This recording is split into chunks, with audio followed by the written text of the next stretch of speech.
ఏడు వింతలను మించే వింత మన ప్రేమే సుమా.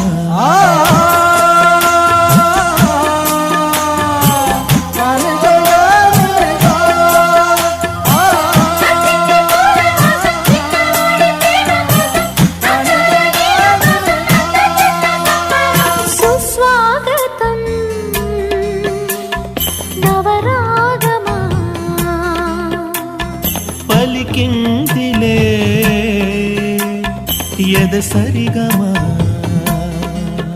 ప్రియదరహాసమా ప్రేమ ఇతిహాసమా, నీ తొలి స్పర్శలో ఇంత సుఖమైకమా. ఇది